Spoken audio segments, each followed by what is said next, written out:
disrespectful manner, but we have to look at why we're discussing these problems in the first place. I work in the jail.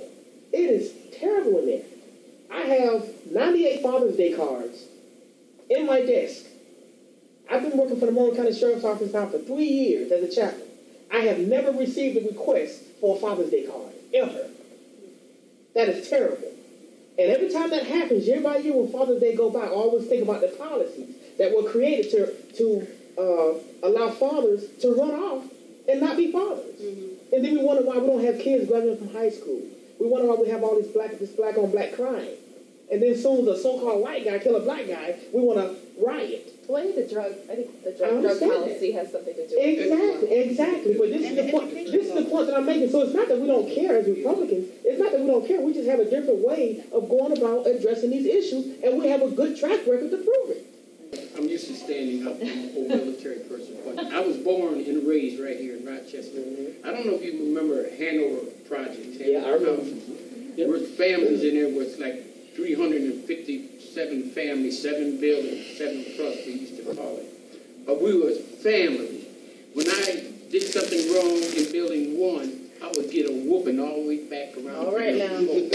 So it was family. Exactly. We got to come back as family, seriously. You know, we know that the earth is the Lord's and the fullness thereof. And you know, like, because I love God.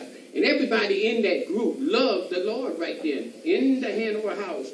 And I know you're familiar with projects.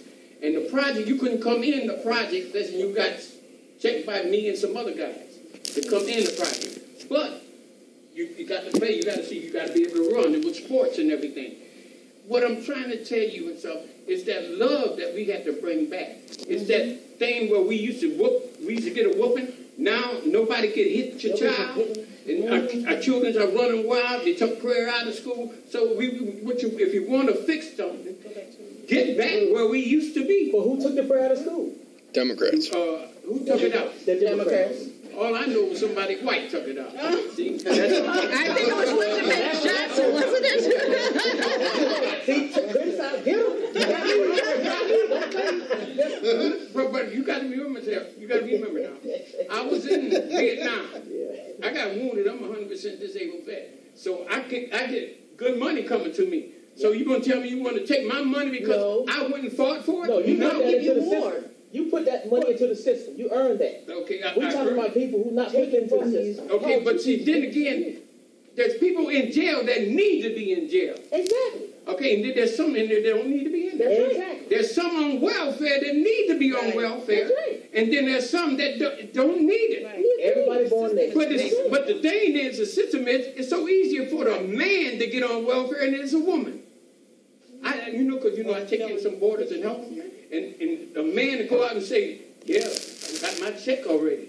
And a woman tried to get it. They denied me. She got 2 kids. And they tell her, that's your fault because you got 2 kids. You see, our system is all messed up. So that's why I would say, I vote for y'all. Y'all change some of the system the way it is going. But remember, we got to go back a little bit. We have to go back. God, faith, and family. And I'm going to let you know something right now, okay? We have to reform these policies. I'm going to run.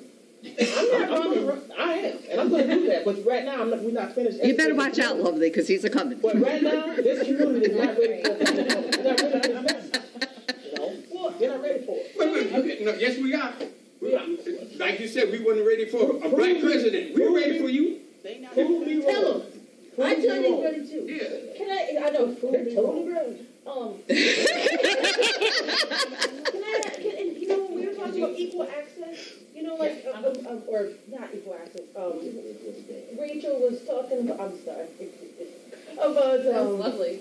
No, when we were talking about, income disparity and, you know, like, and as far as, like, wages and stuff like that. And I was thinking of, you know, the Forbes story, you know, like, Steve Forbes and where he got, you know, his grandfather, you know, didn't have 2 nickels to rub together, came here. With $4 in his pocket. Yeah, you know, and you know what he did?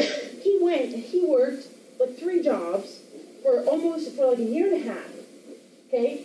And he took all of this money and he, you know, put it away, and of course, he didn't see his family at all, blah, blah, blah.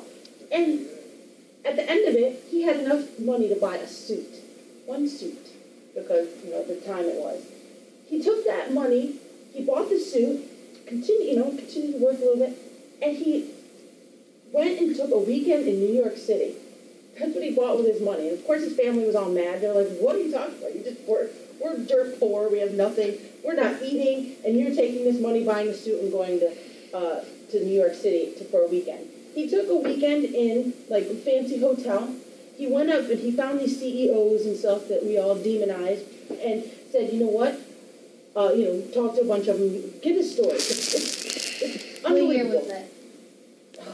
During the Depression. 20s. 20s. 1920. So, Yeah, it was during the you Depression. think that African American or Latino would have had that same opportunity? Okay, I'm talking about a story of disparity. Hold on, let me just finish. And I'll answer that. I'll answer that. Equal access to Hold on. opportunity. Yes, I will. Actually, I think in He did, yeah. Hold on, I'll address that, but I just want to finish what he did. So he went there, and he, went to this hotel, and then, went and he told the CEO, he said, I will work for you for free for 1 month. If you don't like what you see, and this is with a family that he had to feed. If you don't like what you see, you don't have to hire me, and I'll walk away. Okay? Regardless of anything, I don't care who you are. I'm talking 2013. To do something like that, not only did that take, belief in yourself, or just saying, I can't stay where I'm at.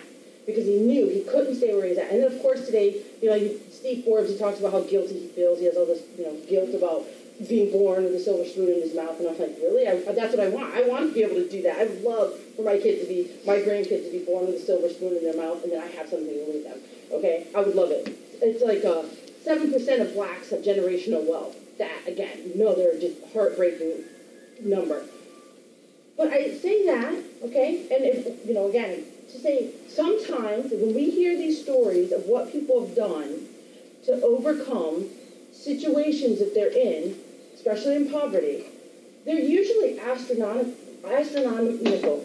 Our greats, even in the black community, all came from abject poverty.